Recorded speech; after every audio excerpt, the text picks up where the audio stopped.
Shalom, Adonai, a paz do Senhor, meus irmãos.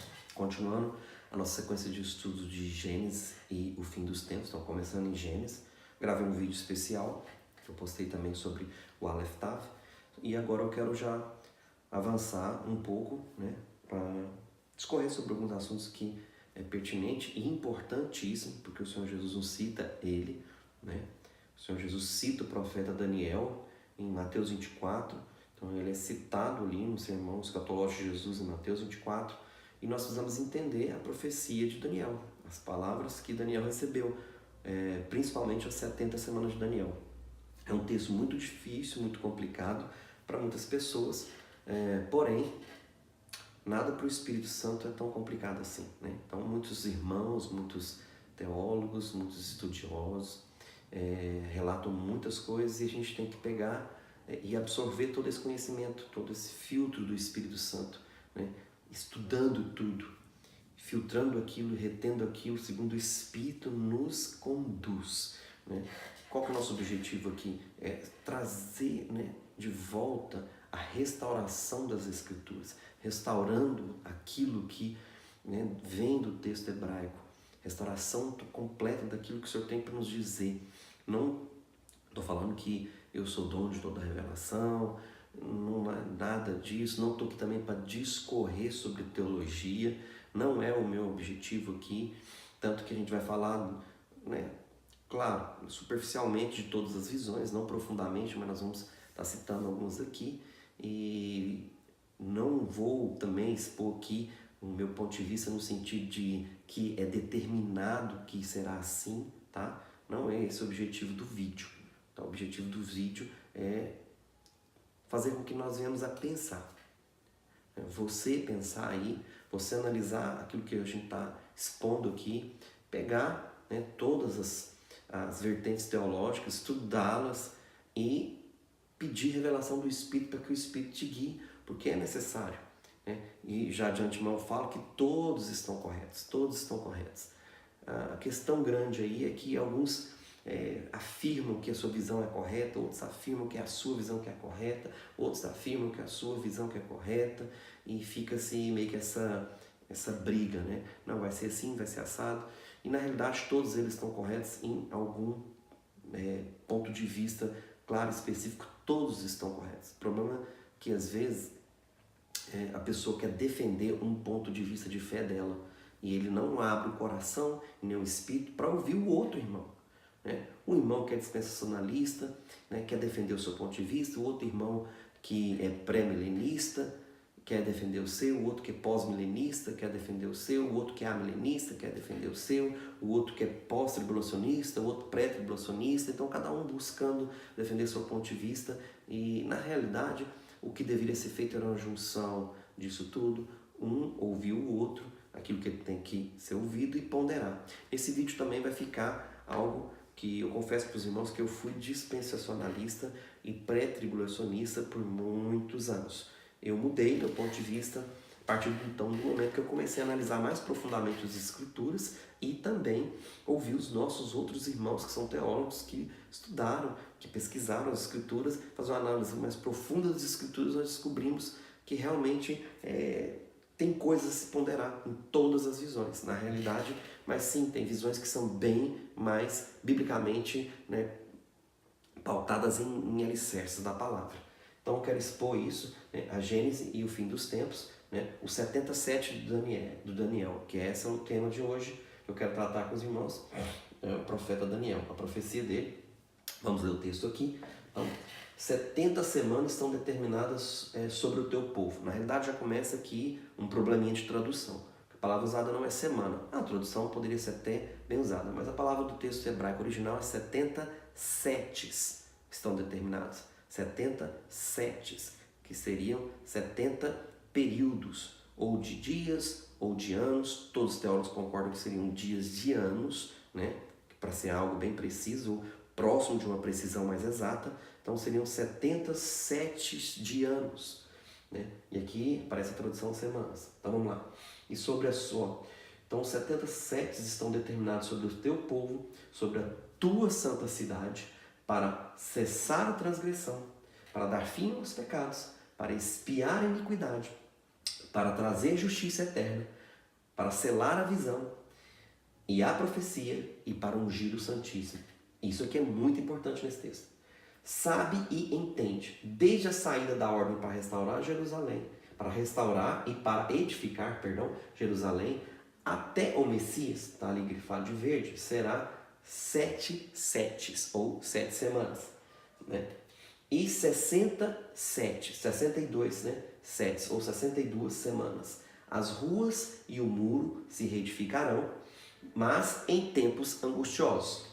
E depois das 62 setes, e depois dos 62 setes, ou 62 semanas, será cortado o Messias, mas não para si mesmo. E o povo do príncipe que há de vir destruirá a cidade, né? Presta atenção nesse texto. E o povo do príncipe, que príncipe é esse? Messias. Está falando do Messias, tanto que eu grifei de verde. Aqui não tem o diabo incluso nesse texto. Aqui não tem Satanás embutido nesse texto. Aqui o foco não é o diabo, não é Satanás. Aqui o foco é o Messias, ele dividindo a história do povo e ele trazendo conclusão na história. Então aqui o príncipe está falando do Messias.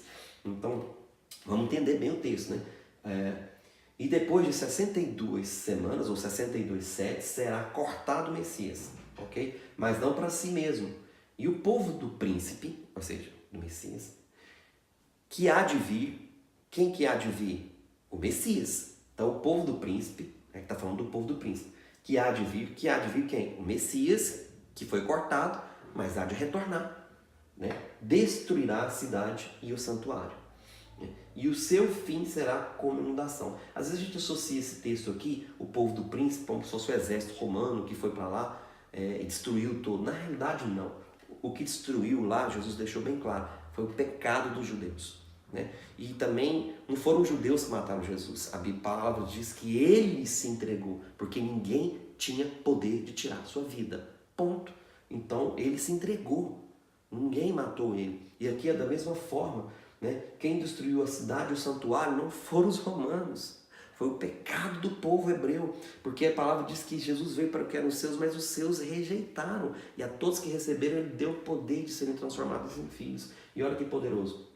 Aqui diz que o povo do príncipe, que príncipe? O Messias, Jesus, Yehoshua, que há de vir. Quem que há de vir? O Messias, o príncipe, destruirá a cidade do santuário, né?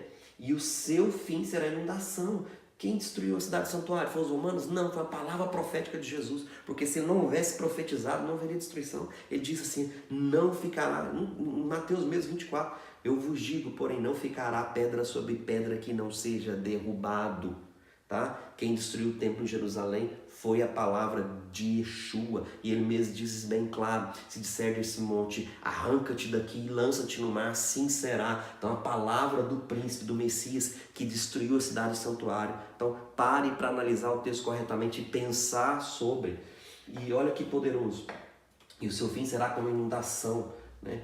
Que exércitos inundaram a cidade e destruiu tudo, segundo a palavra do príncipe Messias. E até o fim haverá guerra, que está profetizando e falando isso aqui já desde lá até o fim, até os dias de hoje haverá guerra e estão determinadas as assolações, as destruições, todas as diásporas, todas as perseguições, todas as situações que o povo do Senhor passou, seja ele judeu ou não, porque já não é ele não está preterindo exatamente um povo, aqui está falando o povo, o príncipe da aliança, né? O povo do príncipe, todo o povo, toda a terra, ele veio para morrer por todos, né? João 3,16 ele diz isso, né?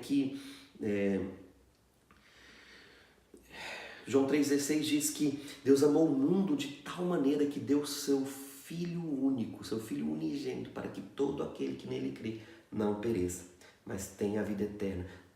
Então Deus enviou o seu Filho ao mundo, não para que condenasse o mundo, para que o mundo fosse salvo por ele. Então ele não veio, a gente não pode ter uma visão, nós não podemos ter uma visão egoísta, falar que o Senhor Jesus morreu por mim, sim, por nós somos as primícias, mas ele morreu pelo mundo. Ali a palavra mundo é o planeta, a terra toda, né? Por todos, por toda a criação. Romanos confirma isso, diz que toda a criação geme com dores de parto, esperando a manifestação dos filhos de Deus. Romanos 8. Então vamos avançar.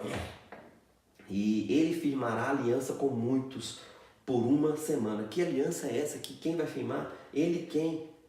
O Messias. O texto está falando o tempo todo do Messias. E esse Messias que veio, que profetizou, que diz que realmente destruiria a cidade e o santuário, esse Messias firmará aliança, ele firmou aliança, ele pisou que andou 3 anos e meio, manifestou a sua glória, e aqueles que creram nele, né, receberam o poder de serem feitos filhos de Deus. E com muitos por uma semana, e na metade da semana fará cessar o sacrifício. E aconteceu quando Jesus foi assunto aos céus. Foi feito o sacrifício definitivo, o sangue dele derramado na cruz do Calvário. O Senhor não está falando aqui de simplesmente um sacrifício animal no ano 70, né? O general Tito entrar ali, destruir o templo e simplesmente cessar o sacrifício animal, não. Aqui ele diz que vai cessar os sacrifícios e as oblações, ou seja, ali houve o sacrifício definitivo. O Senhor fez o sacrifício de uma vez por todas, está bem claro no livro de Hebreus. E aí ele continua falando, para cessar o sacrifício e a oblação, e sobre a asa das abominações virá o assolador, e isso até a consumação, que é um resumo, que é um resumão de Jesus até o fim dos tempos. É um parágrafo que resume de Jesus ao fim dos tempos. E fará cessar o sacrifício e a oblação, a morte dele. Ou seja, a morte dele, na metade da semana, cessou o sacrifício e a oblação, já não havia mais necessidade de sacrifício. E a partir dali começa-se um tempo, que lá em Lucas 21 a gente entende que é o tempo dos gentios. Jerusalém seria pisada pelos gentios até que se cumprisse o tempo deles, né? E fará aliança por uma semana, na metade da semana fará cessar o sacrifício, voltando ao texto, e sobre as asas das abominações virá o assolador. E isso até a consumação, ou seja, é algo que vai evoluindo até o fim dos tempos. Então, a abominação assoladora, ela começa lá em Jesus, as perseguições depois do Pentecoste, ela vai evoluindo até chegar ao fim. Ela vai aumentando, assim como a serpente, que é a antiga serpente, que agora é um dragão, que se chama diabo, Satanás está no Apocalipse. Antigamente era uma serpente, hoje já é um dragão. O diabo hoje é um dragão, não mais uma serpente. Então, isso até a consumação. E o que está determinado será derramado sobre o assolador. Ponto. O texto fala do Messias, o texto, tudo aqui é em torno do Messias. Não existe aqui anticristo, não existe aqui... Não está falando disso o texto em momento algum. É claro que sim, o espírito do anticristo, ele atua desde a crucificação de Cristo, desde a época do Senhor. O Senhor foi confrontado o tempo todo por Satanás, foi tentado no deserto por ele. Então o espírito do anti-Messias, né, que seria a palavra mais correta, o anti-Messias, ele atua desde Jesus e atua até agora. E agora está chegando a plenitude da atuação do anti-Messias. É um tempo de plenitude, como eu disse. As abominações, né, virá aqui, ó, sobre as asas das abominações virá o assolador, isso até a consumação, ou seja, é evolutivo isso, começou lá em Jesus e vem evoluindo e vai concluir com algo grande, poderoso, grande, uma destruição em massa, algo que as escrituras deixam bem claro. Então, avançando no texto, no que eu quero tratar, algumas perguntas e dúvidas aqui que a gente tem que tratar. Esse texto vai ficar um pouco longo, esse vídeo, perdão, mas é necessário. O que são 70 setes ou 70 semanas? Primeiro, é um período determinado sobre o povo de Israel e sobre a igreja. É o povo de Deus de uma forma completa, a completude do povo. É uma profecia para Israel e a igreja. Israel e a igreja, ou seja, todos aqueles, sejam gregos ou judeus, sejam gentios, é um povo só. Então é uma profecia para todo o povo de Yahvé. Segunda pergunta, né? Qual a explicação do período de 77 ou das 70 semanas? É uma pergunta. Então vamos pensar junto. Né? Todos os teólogos concordam, né, que as 69 primeiras setes ou 69 primeiras semanas se cumpriram até o Messias, até a vinda dele ou até a morte dele. Que se você for calcular isso, a matemática nunca bate exatamente. Mas, porém, sobre a última semana, ou último sete, né, que a grande questão teológica principal acontece aqui no último sete, né, existem várias vertentes. É aí que a gente precisa entrar. Então, existem várias vertentes. Então, o problema maior está no último sete, que é o sete da aliança, ou a última semana, que seja a palavra usada. Então, avançando aqui, uma outra pergunta, né? Quais as linhas de interpretação que existem? Existem várias, vou citar aqui em algumas das principais, né? Mas existem várias. Então eu vou citar aqui, por exemplo, o preterismo. O que é o preterismo? De uma forma né, geral. Se você quiser aprofundar mais, então o nosso vídeo fica muito extenso. Então pesquise, consulte, faça suas consultas, né, gaste tempo, né, meditando, estudando sobre o assunto, sobre a palavra. Preterismo, o que a linha preterista trabalha? A realização, né, passando do primeiro século do texto literário, fatos reais, ou seja, passou-se no passado isso. O preterismo trata isso, passou no passado, né? Foi passado. Só que o preterismo tem duas vertentes aqui, que é o preterismo parcial, né? E o preterismo completo. Também temos que entender isso. O que é o preterismo parcial? A maioria das profecias do Apocalipse cumpridas no primeiro século explica os 1000 anos, ou milênio, que se estende desde o princípio do século, né, até a segunda vinda de Cristo, que é o juízo final. E o que é o preterismo completo? Preterismo completo, todas as profecias do Apocalipse cumpridas no primeiro século, incluindo a segunda vinda e o juízo final. Então isso aqui é uma forma geral de você entender. Vamos avançando aqui. Tem outra linha de interpretação que é o futurismo. O que o futurismo nos diz? Futurismo, futuro, futuro em alguns casos iminentes, né? Cumprimento literal do texto só daqui, sei lá quantos anos, sempre jogando para o futuro, né? Eventos reais para o futuro. Historicismo, o que é? Outra linha de interpretação. O texto é cumprido durante o período da história cristã, ele é tomado como um símbolo de conhecimentos reais, de acontecimentos reais, perdão, e ao invés de literalmente considerá-los verdadeiros. Ou seja, eles não trabalham com literalidade, mas trabalham com simbologia. Né? O historicismo, né? A história explicando simbologicamente aquilo que aconteceu. E o idealismo, o que seria a linha de idealista de interpretação? Presente realização contínua de textos literários ou simbólicos,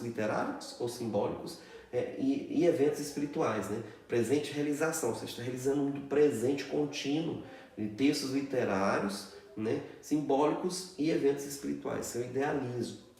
Mas avançando ainda, continuando aqui, outras perguntas. Quais as linhas de interpretação estão corretas? Qual está certa? Né? Vamos dizer assim, todas, cada uma no seu quadrado, né? Cada uma de uma forma específica, mas todas estão corretas em algum aspecto, em algum ponto de vista. Aqui a questão não é quem está certo ou está errado, é você absorver todo esse conhecimento e pedir ao Espírito Santo discernimento do que é real, né? Juntar todo esse conhecimento dos nossos irmãos, que foram gastos anos de estudo. Então, vamos estudar e, né, chegar a um ponto comum. Todas estão corretas em algum aspecto. Então, vejamos o que Jesus falou, né, a João em Apocalipse.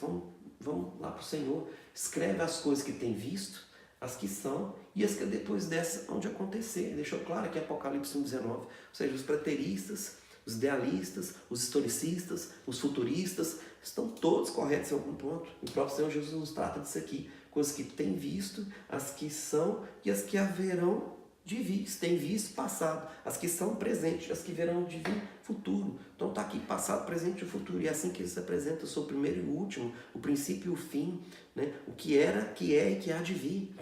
Avançando no texto. Quais outras divergências existem? Vamos lá. Existem divergências também sobre a última semana teológica sobre o arrebatamento, né? Ou o rapto. Sobre a questão da dispensação e também sobre o milênio, sobre as interpretações, elas ficam muito divididas. Então, quais são as linhas de interpretação sobre essa última semana dentro daquilo que eu já falei, né? Preterista, historicista, futurista, idealista. Tem ainda as interpretação pré-milenista, né? Pré-milenista dispensacional, que eu fui por muito tempo, pré-milenista histórico, né? Pós-milenistas, e os pós-milenistas ainda se dividem em dois grupos, que é os revivalistas e os reconstitucionalistas, e por último o amilenismo. Existem outras ainda, mas essas são principais e as que eu quero trabalhar aqui de uma forma geral, senão o vídeo fica longo. Então o que o pré-milenismo fala? As interpretações principais dele é a dispensação, né? Que são as eras da igreja, ou lá da aliança de Adão até a aliança do Messias e a conclusão do fim dos tempos, que é o juízo final. Então são as dispensações, a tribulação média, arrebatamento, a pré-ira e o pré-milenismo, ou ponto de vista pós-tribulacionista, ou ponto de vista pré-tribulacionista, perdão. Pré-milenismo. Interpretações principais são essas. E o pré-milenismo dispensacional, né? O arrebatamento da igreja ocorre pouco antes da tribulação, que é os 7 anos, né? Depois a segunda vinda de Cristo, depois dela milênio e por fim o julgamento final. Então ficou bem divididinho aqui para os irmãos entenderem. O que é o pré-milenismo histórico? Vamos lá, o arrebatamento da igreja, o corpo de crentes, acontece após um período de tribulação, ou seja, no meio da tribulação, dos 3 anos e meio, que eles interpretam isso, aquela aliança 3 anos e meio que vai fazer, o anticristo, aliança, isso fica até meio fora do texto de Daniel, porque a palavra aliança é um termo divino, não um termo maligno. Porque o diabo vai, porque é o que falam muito, né? Porque o diabo vai imitar tudo que é Deus. Sim, que ele vai imitar tudo que é Deus, mas a questão é que a aliança, ela só é feita com Deus. E o texto de Daniel se refere à aliança com o Senhor. Ali não fala de Satanás, então ele está falando de uma aliança divina. Por isso que eu acho um pouco incongruente você interpretar esse termo aliança como um anticristo fazendo aliança. Então não fica muito, não cabe dentro do contexto de Daniel. Pós-milenismo, vamos lá. Segunda vinda de Cristo, ela é vista como ocorrente após 1000 anos. O que muitos, né, neste grau de pensamento acreditam ser iniciado com a igreja na primeira era cristã, e esta opinião, né, também é dividida em 2 grupos. Revivalista, que é um período indeterminado de tempo marcado por uma recuperação gradual da igreja cristã, é o que eles acreditam, né? E o reconstitucional, que a igreja aumenta e a sua influência, né, através do evangelismo, de sucesso e expansão, e finalmente estabelece um reino teocrático de 1000 anos de duração, literal ou figurado, ok? Seguido pelo retorno de Jesus. Então o que esses 2 grupos se dividem nessas questões? O que é um tempo determinado? Eles creem que o pós-milenismo, ou seja, que nós já vivemos o milênio. O milênio é agora. Tem uma base bíblica forte para isso, e eu confesso para os irmãos que esse ponto aqui foi um dos pontos que me chamaram a atenção, né, do pós-milenismo ou do amilenismo, que eles são bem parecidos entre si, com algumas similaridades diferentes, né? Às vezes é muito fácil confundir essas 2 linhas de pensamento aqui. Então, o que o amilenismo fala? Que os 1000 anos, ou longo período, que eles chamam também, entre a primeira e a segunda vinda de Jesus, a primeira vinda do Messias, que ele é cortado, a segunda vinda do Messias, a vinda de Jesus, um tempo simbólico, né? Onde Cristo reina sentado no trono de Davi. E o texto base está aqui, Atos 2, 25, 36. É o texto base que eles usam aqui. E realmente é a pregação do apóstolo Pedro após o enchimento do Espírito, né? Após o Pentecostes ali, Pedro cheio do Espírito Santo, ele se levanta e começa a pregar, e onde 3.000 se convertem, o batismo ali dos 3.000 em Atos, logo após essa pregação dele. E nessa pregação ele fala literalmente isso, né? E eu quero trabalhar um pouco esse pós-milenismo e o amilenismo, porque é uma questão importante, né, que a gente precisa entender nas 2 linhas de pensamentos, que é muito pouco falado no meio dispensacional, né, que é no meio pentecostal, e as pessoas às vezes julgam e não têm conhecimento de causa. E o que diz ali é fato. É fato que muitas igrejas pentecostais às vezes pregam sobre isso e caem nesse equívoco. Que realmente o Senhor está assentado no trono de Davi. E ele deixou isso bem claro. Ele está assentado no trono de Davi, está lá em Atos 2, 25, 36. Né? Que ele subiu aos céus e se assentou à destra de Deus. E ele já está reinando.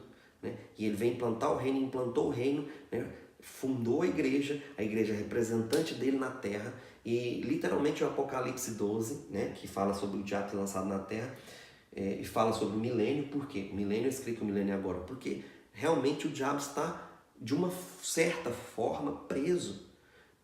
Pastor, mas o diabo atua na terra, tem problema aqui, tem problema por lá. Sim, ele age de forma isolada, mas a igreja é mais poderosa. A Bíblia diz que as portas do inferno não prevalecerão sobre a igreja. E é isso que é entendido aqui. Né? Não prevalecerão contra a igreja, mas a igreja prevalecerá sobre ela. Pastor, mas isso não é a realidade. Não é a realidade para alguns, mas para outros sim. Muitas vezes ficamos presos na nossa caixinha e recebemos milagres poderosos na vida de irmãos perseguidos na China, na Coreia do Norte, em países perseguidos como Arábia Saudita, Iraque, Kuwait e outros países. Então você percebe isso, sim, nesses países. E o que acontece muitas vezes é que nós não observamos essa questão. Cristo está assim reinando, tá?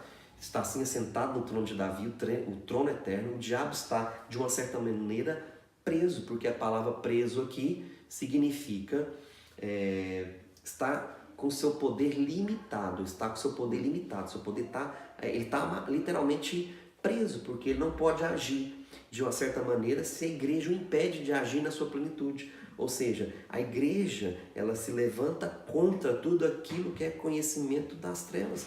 E o próprio Senhor Jesus disse isso, né? Que o diabo veio tão somente para roubar, matar e destruir, mas eu vim para ter vida e vida em abundância. Ele diz também que o valente precisa entrar na casa do valente, atar o valente para tomar os bens.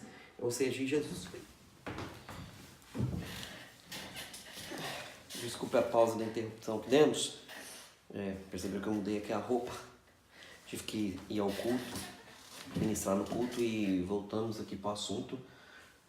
Nós concluímos então essa parte. Desculpe um pouco, o vídeo ficou um pouco longo e vai ficar um pouco mais longo ainda. Temos alguma coisa para tratar. Então, aquela parte ficou muito bem esclarecida. Que as portas do inferno não vão prevalecer contra a igreja do Senhor. Então, avançando aqui no estudo dos 77 de Daniel, eu quero destacar aqui essa outra pergunta, né? O que o livro de Daniel, no capítulo 9, nos mostra? O que apresenta ali, né? Primeiro, que a profecia é para Israel e para a igreja, né? Está no versículo 24, ok? Do capítulo 9.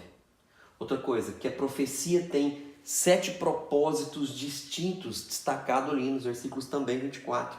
Que esses propósitos distintos são esses? Ali deixa bem claro, né, o Senhor falando a Daniel. Primeiro, cessar a transgressão. Segundo, dar fim aos pecados. Terceiro, expiar a iniquidade. Quarto, trazer justiça eterna. Quinto, selar a visão. Sexto, selar a profecia. E o sétimo, ungir o Santíssimo. Agora vamos analisando aqui um por um. O que são? Isso é a visão geral dos 7 propósitos da profecia dos 77 de Daniel. Então, cessar a transgressão. O que é, primeiro, transgressão? Vamos entender a palavra transgressão no original hebraico. Violação, infração ou crimes, né? Então, vai cessar com as violações, com as infrações contra a pessoa do Senhor, né? E contra a sua santa palavra. Segundo propósito distinto aqui é dar fim aos pecados. O que quer dizer pecados? Vamos entender. São erros de conduta, ou são comportamentos, está no plural, porque o pecado singular, o substantivo, é uma posição que o Senhor, o Messias e a Yahushua nos tira da posição de pecado para a posição de santos. Porém, existe pecados no plural, com adjetivo, que são comportamentos, está bem claro em Gálatas, né? Os frutos da carne e o fruto do Espírito. Ok? Então, dar fim aos pecados significa dar fim a esses comportamentos demoníacos, esses comportamentos carnais, comportamentos malignos que nós muitas vezes temos. Então, esse é um dos propósitos da profecia. O terceiro propósito é expiar a iniquidade. Isso aqui é importantíssimo. Expiar é o que? Reparar, consertar. E a iniquidade, que é a origem hebraica da palavra iniquidade. Iniquidade do hebraico é a mesma palavra, da raiz da palavra lepra. É a mesma origem da palavra lepra, que é metzorá. Metzorá, é a mesma a origem que vem tsara, metzorá, que é a palavra lepra. No Velho Testamento aponta para pecado, todos sabem disso. Então tem ali os 7 tipos de lepra na Torá, se você for estudar as lepras, que o Senhor dava instruções claras com relação às lepras específicas, lepra da casa, lepra da pele, lepra da roupa, ok? Então, lepra significa iniquidade. E iniquidade também tem uma conotação de alteração, que a lepra altera, né? Altera algo. Então, nós vemos muita lepra hoje nas escrituras, textos faltando, né? Se você pegar um vídeo anterior meu aí, né? Jesus, o Aleftável, eu falo sobre isso. Então, palavras que foram retiradas das escrituras, há uma necessidade de voltarmos aos textos originais, a voltarmos à prática das primeiras obras. Então a palavra nos orienta a isso. Então lepra é alteração de DNA, alteração da palavra, a alteração que acontece ali, que desvirtua isso. Então, o Senhor Jesus veio espiar, veio consertar, reparar essa doença, essa alteração, né, que Satanás deixou entrar, deixou entrar não, a palavra correta é que Satanás induziu dentro da igreja. Quarto propósito da profecia, trazer justiça eterna, né? Então, trazer justiça eterna é justificar, tornar justo, trazer justiça, tornar justo, né? De uma forma que seja correto, justo, né? Alinhado. Então, trazer algo que fica justo e eterno, seja justo e eterno, justificar, né? Selar a visão. O que é selar? Quer dizer, validar, concluir a visão. Esse é o quinto propósito da profecia. Sexto, selar a profecia, ou seja, validar, concluir a profecia. Né? E o sétimo e o último propósito dessa profecia dos 77 é ungir o Santíssimo. O que é ungir, meus queridos? É conferir poder e honra. Né? A Bíblia diz que só ao Senhor dará honra, só a Ele adorarás. Ungir o Santíssimo é conferir, devolver. Né? Desculpa o tanto de neve. Conferir, nós, como templos do Espírito Santo, né, devolvermos, né, conferir de volta poder e honra ao Senhor. Isso é maravilhoso. Isso é ungir o Santíssimo. Glória ao Eterno. Senhor Jesus. Então, o que o livro de Daniel, no capítulo 9, nos mostra de uma forma geral, né? Parte C, que existe uma ordem cronológica dos eventos aqui, né? Sendo o Messias e Yahushua o príncipe, a figura central desse texto, ok? Então aqui nós vemos aqui, versículos 25, 26, 27, né? A saída de Jerusalém para restaurar os muros, né? O primeiro 7, e a saída de Jerusalém para a edificação do templo, que é a primeira semana, o primeiro 7, os 7 sets, os primeiros 7 sets. Terceiro, até o nascimento do Messias, são os tempos de angústia, né, que são os outros 62 sets, tem um outro período, 62 sets. Então, os primeiros 7 sets, que são o tempo do exílio da Babilônia, da ida e ao retorno, ok? E os últimos 62 sets do retorno da Babilônia até o Messias. Nós não sabemos se é até o nascimento ou se é até a morte e ressurreição do Senhor. Creio que seja até a morte e ressurreição do nosso Senhor. Ok? Quarto, todo o contexto, né, fala do príncipe Yahushua, o Messias. Esse é o quarto ponto. Quinto ponto, aliança, aqui nesse texto de 77, é um termo santo, é um termo santificado, é um termo usado, né, na conotação de algo santo. Aliança é algo santo. O Senhor Yahuwah faz aliança com o seu povo através do seu filho Yahushua, o Messias, o príncipe. Então a aliança aqui é algo sagrado, é algo da parte do nosso Pai. Sexto e sétimo ponto. Sexto ponto é a primeira metade, né? Primeira metade da semana, que são os 3 anos e meio, que foi o ministério de Yahushua. 3 anos e meio, versículo 27. Por que eu creio que seja isso? Porque o texto fala dele. Ele é a figura central do texto. A gente não pode induzir no texto algo que não tem. Porque se você colocar algo no texto que não existe, lá não fala de anticristo, não fala de antimessias, não fala disso. Lá está falando especificamente do príncipe, do Messias. Ele é a figura central, o texto fala dele. Ali não há brecha para você encaixar uma teologia fora disso. Então, primeira metade da semana já foram. Então tem pessoas que estão esperando ainda a construção de templo de Jerusalém. Olha, queridos, põe uma coisa na sua cabeça e no seu coração. Deus não habita mais em templos feitos por mãos humanas. Agora, nós somos templos do Espírito Santo, está claro nas epístolas paulinas, está claro na nova aliança, no Novo Testamento. Nós agora somos o templo do Espírito Santo, está claro.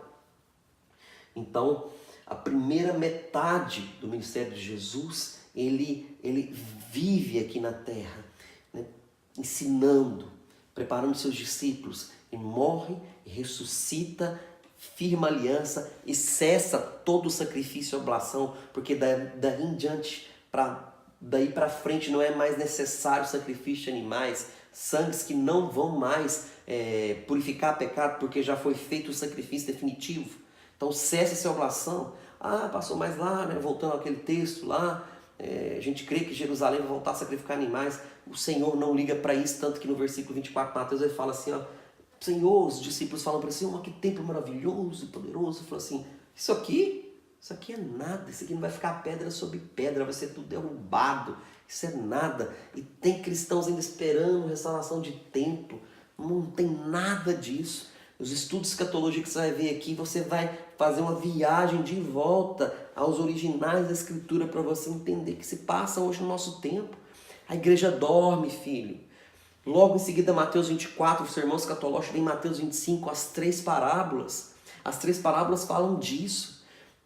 A parábola das 10 virgens, a parábola dos servos dos talentos e a parábola do servo fiel e infiel. Muitos são chamados, poucos escolhidos. Então, essas parábolas falam da volta de Jesus, né? São sermões, são parábolas escatológicas. Então, ali a gente vê bem claro, a igreja, ela dorme. A igreja está dormindo. É tempo de despertar, de acordar. O Senhor tem trazido algo no meio do povo dele. Sabe? Restaurado, nós temos ouvido a voz como de trombeta tocando. Pessoas levantando para trazer essa realidade verdadeira, essa restauração das Escrituras, textos faltando, palavras que não foram traduzidas, que tiraram do original. Para quê? Para deixar a igreja dormindo, para a igreja dormir. E a segunda metade, querido, é a tribulação, o retorno de Yahushua na terra. São os 3 anos e meio que ele vai voltar para poder concluir sua obra.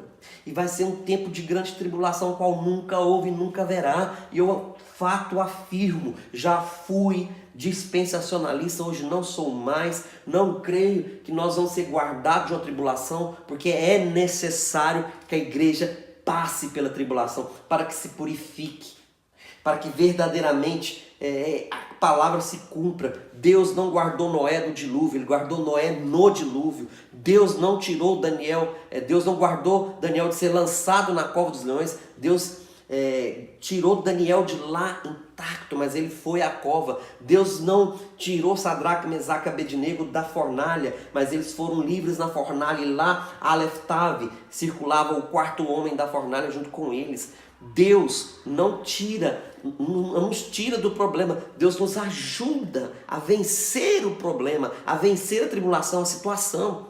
Ponha isso na sua cabeça. A tribulação vai vir e sobre toda a terra está profetizado isso. E eu não tenho dúvidas que na tribulação todos, né, iremos passar por ela.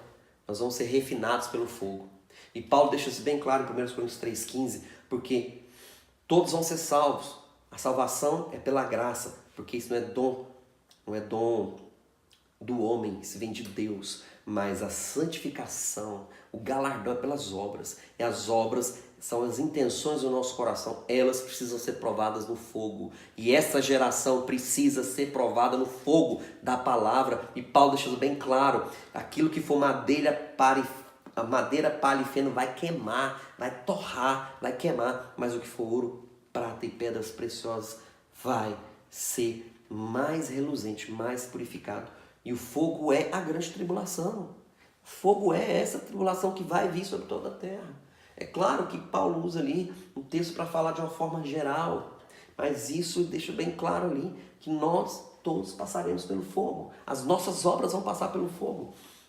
E para concluir aqui as considerações finais, né? Significado de abominação, nós vamos ter uma aula aqui só sobre a abominação da desolação. Já dei essa aula, E vai ter alguns vídeos, né, que eu vou estar tentando inserir, vou tentar resumir ao máximo para o vídeo não ficar muito longo, mas é quase que muito impossível o vídeo ficar com menos de 40, 50 minutos. Mas vamos lá, considerações finais. Significado de abominação na palavra, ação de repulsão, excretação, vomitar. Né? Nós encontramos isso também na última carta da igreja de Laodiceia, governo das tradições humanas, porque não é quente nem frio, estou a ponto de vomitar-te da minha boca. Abominação é esse termo, essa ação de repelir, repulsão. Ah, pastor, mas aí tem outras coisas aí sim, nós vamos estudar um dia inteiro, né, uma aula toda só sobre a abominação da desolação. Nós vamos entrar profundamente no assunto. Isso aqui só estou fazendo considerações. Significado de assolação ou desolação. Abominação da desolação ou abominação da assolação. Assolação, desolação, o que significa? Devastação, angústia, ruína, tormento, desgraça, destruição. Então, abominação da desolação significa força de repulsão que destrói, que devasta, força de repulsão que arruína, que quebra, que destroça. Isso que significa abominação da desolação. Não tem nada a ver com imagem anticristo por dentro de templo. Não tem nada a ver. O que a imagem anticristo dentro de templo vai gerar? Ah, vai pôr imagem anticristo lá, aí vai gerar uma tribulação na África, outra lá na América do Central, outra no Sul, outra lá nos índios Apache no meio do mato, outros lá nos índios no meio da Amazônia. Nem televisão eles têm, nem acesso a nada, eles já vivem no mato. Que vai causar isso? E a profecia é para todo povo, tribo, língua, nação, raça, para todos. Então tem pessoas que pregam um evangelho focado só nas pessoas que vivem nas cidades e o povo que vive isolado, afastado. Não pensam nisso, não. Já não tem acesso a tecnologia nenhuma e nada. Então, o evangelho é para todos. A pregação é para todos. E a tribulação vai vir também para todos. Mas o Messias se revelará também para todos. Amém? Na paz do Senhor, shalom, em nome do Senhor.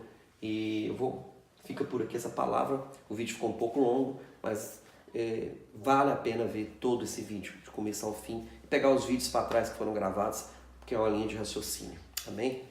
Shalom.